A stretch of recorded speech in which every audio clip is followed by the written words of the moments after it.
students, good morning. Today we will continue our budget. Today we will discuss the material purchase budget and your labor budget. Clear my point? As you know, first we will prepare your sales budget. First, we need the sales budget, and out of the sales budget, you will find out the estimated sales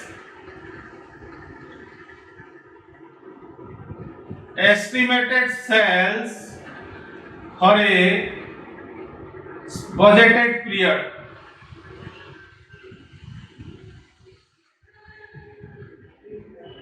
Clear my point? Sales budget will disclose or we will find out of sales budget, that is estimated sale for a budgeted period. Clear my point? After getting your estimated sales for a budgeted period, suppose for example 10,000 units. 10,000 units. Clear my point? Our budgeted sale for a specific period, that is budgeted period, is 10,000 unit. If your budgeted is 10,000 unit, अगर ये 10,000 unit cell करना होगा तो हमको 10,000 unit production भी करना पड़ेगा। इसके लिए हम बनाते हैं प्रोडक्शन बजट। आप लोग पढ़ चुके हो प्रोडक्शन बजट, और आप लोग प्रोडक्शन बजट में देखे हैं production budget is based on your sales budget. अगर if you want to sell 10,000 unit, if you want to sell 10,000 units, then how much unit must be, how many units must be produced, how many units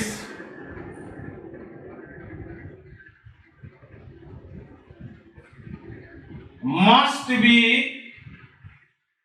produced। इसका मतलब ये है अगर हमको 10,000 unit cell करना पड़ेगा तो आपको कितना प्रोडक्शन करना पड़ेगा, हम उसको बोलते हैं, कहां से मिलेगा वो चीज? प्रोडक्शन बजट से, जो कि हम लोग पढ़ चुके हैं। 10,000 यूनिट सेल करने के लिए कितना यूनिट आपको प्रोडक्शन करना पड़ेगा, वो चीज मिल जाएगा आपको प्रोडक्शन बजट से। अच्छा, प्रोडक्शन बजट से अगर आप यूनिट प्रोड्यूस करोगे तो आपको रॉ मटेरियल चाहिए, रॉ मटेरियल, लेबर चाहिए और ओवरहेड चाहिए। क्लियर? अगर कितना यूनिट प्रोडक्शन करना है हमको पता चल गया, उसके बाद हमको निकालना पड़ेगा। मान लीजिए हमको 9,000 यूनिट प्रोडक्शन करना है, हम लोग के पास ओपनिंग स्टॉक, क्लोजिंग स्टॉक है, कैलकुलेशन के बाद पता चल रहा है अगर हमको 10,000 यूनिट सेल करना है तो 9,000 यूनिट बजटेड पीरियड में प्रोडक्शन करना पड़ेगा। That means production budget related to your material budget, labor budget and your overhead budget। अगर मेरे को 9,000 यूनिट प्रोडक्शन करना है तो कितना मटेरियल मेरे को चाहिए, कितना लेबर चाहिए और कितना ओवरहेड खर्चा होगा। और आप लोग को मालूम है overhead it is divided into 3 parts, fixed, variable and semi variable. Semi variable है ना? सो यहां हमको निकालना पड़ेगा required quantity of raw material, required quantity of required labor and your overhead. Overhead it is divided into three parts: fixed, variable and your semi variable. Clear?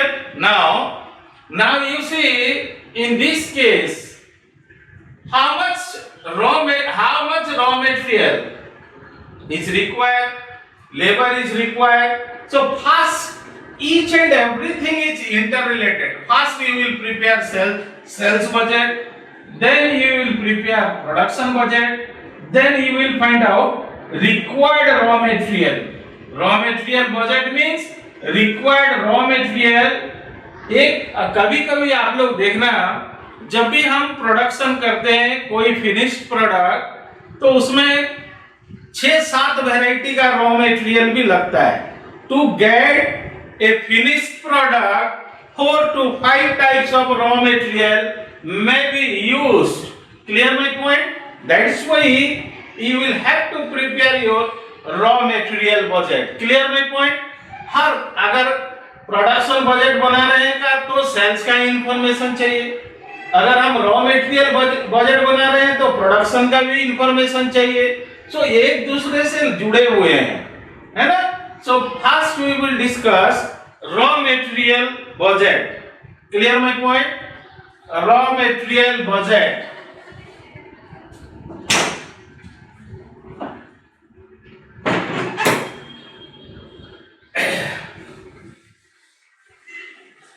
Raw material budget और purchase budget, इसको कैसा करना है ये आप लोग सब जानते हैं.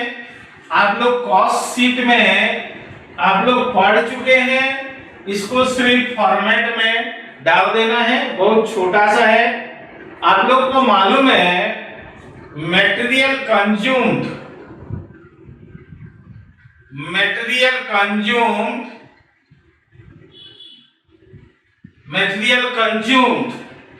is equal to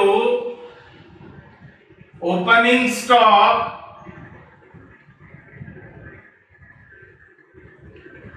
plus purchase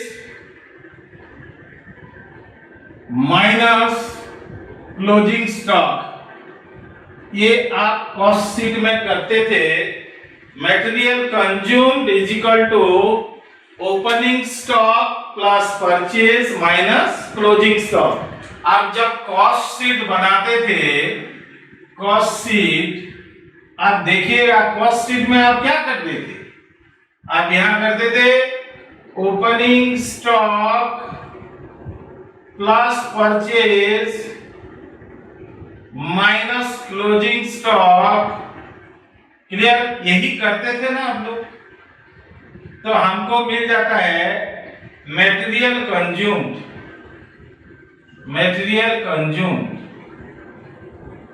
और यही फॉर्मूला ये चीज है.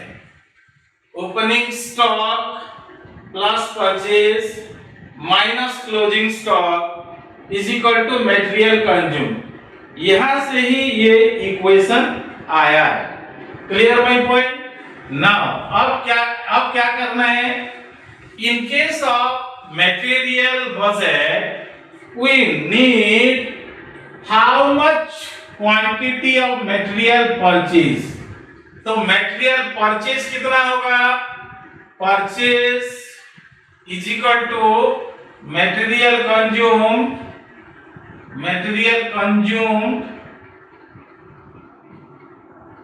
है ना, minus opening stock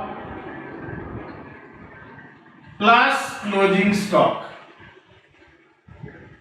clear my point? हमको क्या चीज निकालना है?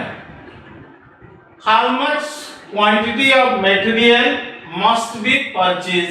अगर मटेरियल परचेज निकालना है तो material purchase is equal to material consumed minus opening stock plus closing stock. Clear my point?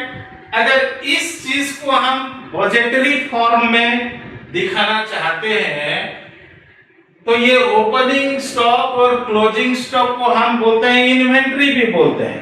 Opening inventory of raw material, closing inventory of raw material भी बोलते हैं।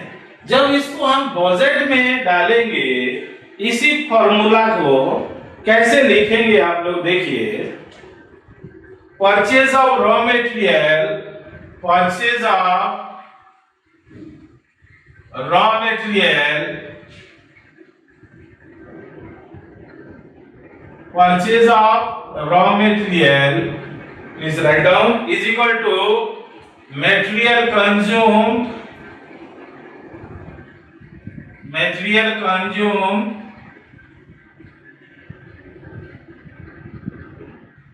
clear my point?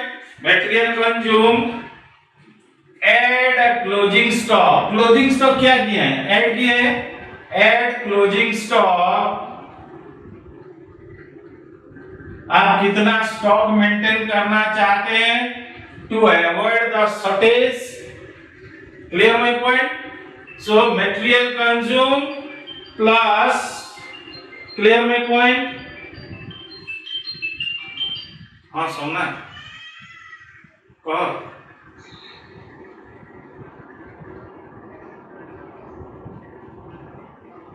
सुन मैं class करू छे, मैं तो 10 मिनिट 15 मिनिट उतारो phone करू छे। So plus closing stock minus opening stock, minus opening stock, इसी को ही मैं फॉर्मूला में डाल दिया हूं, इसी को ही मैं फॉर्मूला में डाल दिया हूं। आप लिख सकते हैं। ये तो मैं सिंपल वे में आपको बताया फॉर्मूला के माध्यम से। अगर इसको प्रॉपर और रिकॉर्ड करना चाहते हैं तो वही चीज को हम बोलेंगे लेबर बजट, सॉरी मटेरियल, इसको और लिखो। और ये कर सकते हैं डायरेक्टली और भी कर सकते हैं। Raw material demand for production, हम परचेज को लिख सकते हैं raw material demand for production,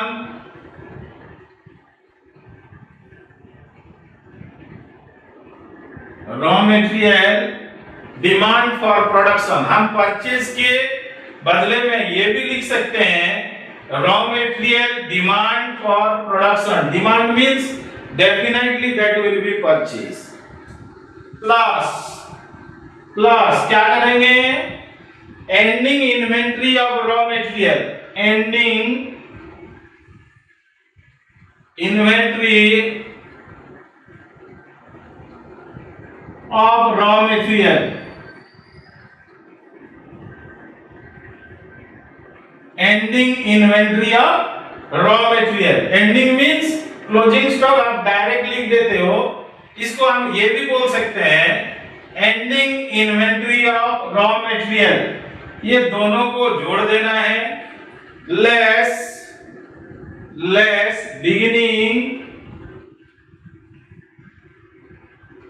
beginning inventory of raw material,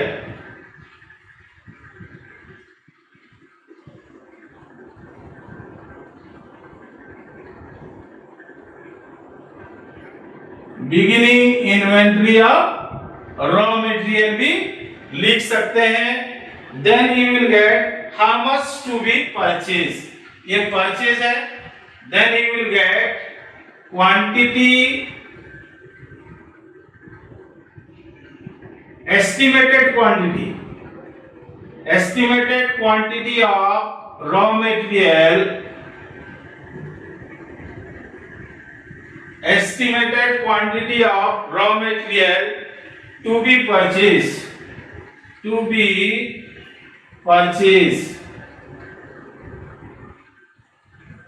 ये फॉर्मूला है to find out the raw material budget. आप इस चीज को लिख लीजिए नहीं तो स्क्रीनशॉट ले लीजिए, मैं फिर आगे आपको बताता हूं। इसको मैं मिटा रहा हूं, आप लोग ले लीजिए। Clear?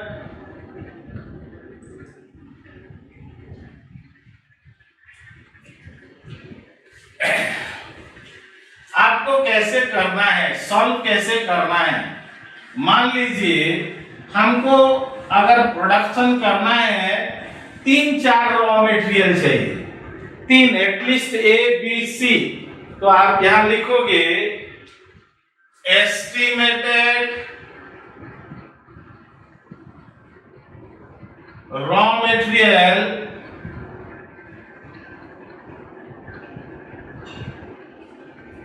Purchase, estimated raw material purchase. आप इसको ऐसा करिए, क्लियर? मान लीजिए हमको 3 मटेरियल चाहिए, तो आप 3 कॉलम बनाइए। इधर आप 3 कॉलम बनाना पड़ेगा। 3 कॉलम बनाने के बाद आप इसके अंदर लिखिए एस्टिमेटेड रॉ मटेरियल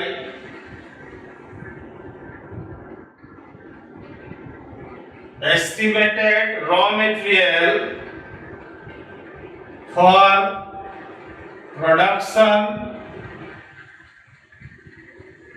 मान लीजिए हमको रॉ मटेरियल ए चाहिए, रॉ मटेरियल बी चाहिए और रॉ मटेरियल सी चाहिए। Clear my point? 3 प्रोडक्ट मिलने के 3 ठो रॉ मटेरियल मिलने के बाद एक फिनिश्ड प्रोडक्ट प्रोडक्शन हो पा रहा है। तो आप इधर देखिए लिख देंगे, तीनों का अलग अलग रिक्वायरमेंट होगा, तीनों का अलग अलग लिखेंगे। इसमें ऐड लिखेंगे, add ending inventory of raw material, ending inventory of raw material, ending inventory of, कोई चीज को यहां दिखा देना है, ending inventory of raw material. आप इस चीज को जोड़ दीजिए तीनों का,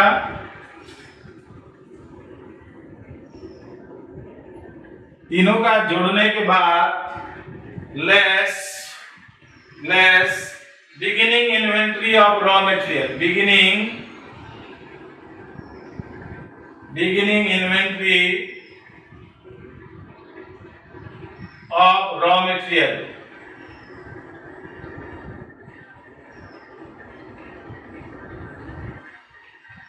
beginning inventory of raw material, जो कि आप लिख चुके हो। इसको खाली फॉर्मेट में डाल देना है, जितना निकलेगा that is your how much raw material to be purchase, estimated raw material to be purchase, estimated raw material. This is always in units. Remember, this is always calculated in units, not in amount. एक चीज ध्यान देना, raw material A also in the form of unit, B also in the form of unit, C also in the form of unit. Clear my point? तो कितना unit purchase करना है raw material A, कितना unit purchase करना है raw material B, और कितना unit purchase करना है रॉ मटेरियल सी, आपको यहां से पता चल जाएगा। अगर इसको हम मल्टीप्लाई इनटू रेट करते हैं, तो ये अमाउंट में कन्वर्ट हो जाएगा। अगर हम इसको मल्टीप्लाई इनटू रेट कर देते हैं, यूनिट इनटू रेट, तो ये कन्वर्ट हो जाएगा अमाउंट में। लेकिन हम लोग तो निकाल रहे हैं quantity of raw material purchase. Clear my point? जब इसको कन्वर्ट करना होगा अमाउंट में, जस्ट परचेज प्राइस, क्योंकि ए का परचेज प्राइस अलग होगा, बी का भी परचेज प्राइस अलग होगा, सी का भी अलग होगा। आप अगर मल्टीप्लाई कर देंगे then that will automatically convert into the amount form. Clear my point? So this is regarding your purchase of raw material or raw material budget. So please write down or take screenshot. Clear?